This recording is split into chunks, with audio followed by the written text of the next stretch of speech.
Good morning students.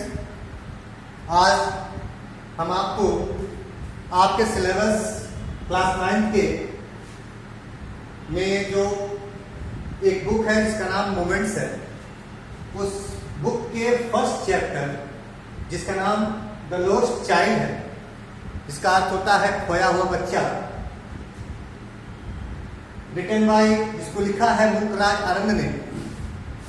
इसके बारे में एक छोटा सा सारांश समरी बताएंगे कि किस प्रकार से एक छोटा सा बच्चा जब अपने माँ बाप से बिछड़ जाता है, अपने माँ बाप से अलग हो जाता है, तो कितना परेशान होता है, कितना दुखी होता है। इन सब चीज़ों का वर्णन इस कहानी में मुल्कराज आनंद जी ने बड़े ही बेहतरीन ढंग से प्रस्तुत किया हुआ।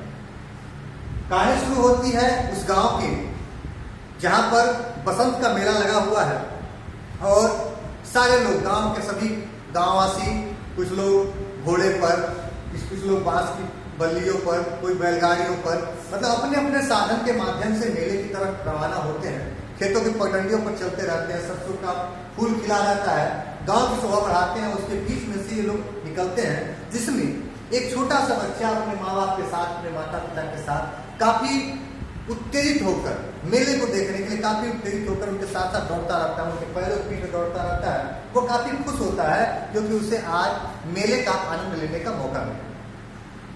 धीरे धीरे करके सभी लोग मेले के गेट की तरफ पहुंच जाते हैं।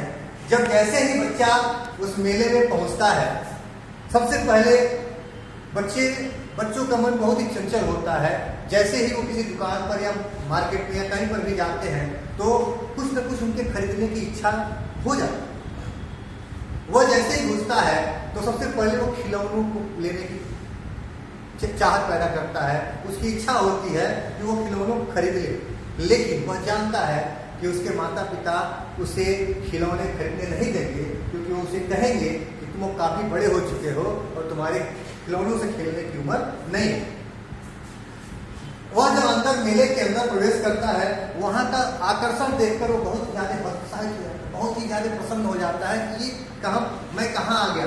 तरह तरह की मिठाइयाँ, गुब्बारे, खिलौने, मालाएं, मतलब हर एक प्रकार की चीजें वहां दिखाई देती हैं। और उस बच्चे के अंदर हर एक चीज को पाने की ललक भी दिखाई देती है और बार बार हर चीज को पाने के लिए वो अपनी माँ से, अपने बाप पिताजी से उसे पाने के लिए आग्रह करता है, लेकिन उसके माता पिता उसे किसी चीज को भी लेने से मना कर देते हैं।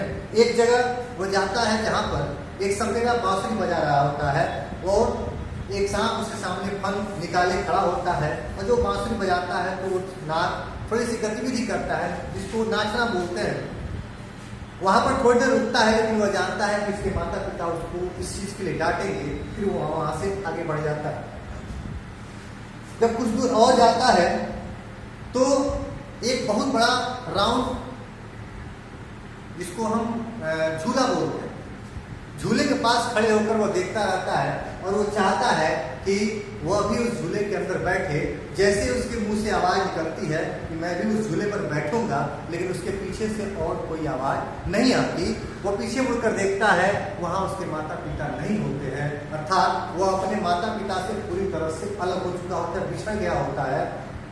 वह इधर से उधर भागता है, चिल्लाता है, बार बार कहता है मुझे मेरी मम्मी चाहिए, मुझे मेरे पापा चाहिए। भागते भागते वह एक मंदिर की गेट पर जाता है जहाँ पर काफी भीड़ होती है। वह इतनी भीड़ होती है, धक्का मुक्की होती है, तो छोटा सा बच्चा किस तरह घुस तो जाता है लेकिन निकलने की हिम्मत नहीं कर पाता। अगर एक आदमी उसे अपने गोद में नहीं उठा लिया होता, कहीं न कहीं वह किसी न किसी पहलू के तले दब गया होता। फिर वह आदमी, वह दयालु व्यक्ति उस बच्चे को उन सभी चीजों के पास लेकर जाता है जिसे पाने के लिए बच्चा पहले ललायत होता है। जैसे कि वो पहले चाहता है कि उसे मालाएं चाहिए, ठीक है, लेकिन इस बार जब वह व्यक्ति उसको उस मालाओं के पास, उस बर्फी के पास, उन फूलों के पास, हर एक चीज की जगह पर लेकर जाता है और कहता है बेटा तुम बताओ तुम्हें क्या चाहिए, लेकिन वह बच्चा अब किसी चीज की चाहत नहीं होती, क्योंकि वो अपने माँ बाप से बिछड़ गया होता है और हर बार उसके मन से यही आवाज़ निकलती है कि मुझे मेरी मम्मी चाहिए, मुझे मेरे पापा चाहिए, इसके अलावा मुझे कुछ और नहीं चाहिए। ये छोटी सी कहानी है द लॉस्ट चाइल्ड। मतलब एक छोटा सा बच्चा जब अपने माँ बाप के साथ रहता है तो उसकी सारी इच्छाएं होती हैं, लेकिन जैसे ही वह अपने माँ बाप से बिछड़ जाता है तो उसकी सारी इच्छाएं खत्म हो जाती हैं और उसे तब एक ही चीज़ चाहिए होती है, उसकी मम्मी और उसके पापा।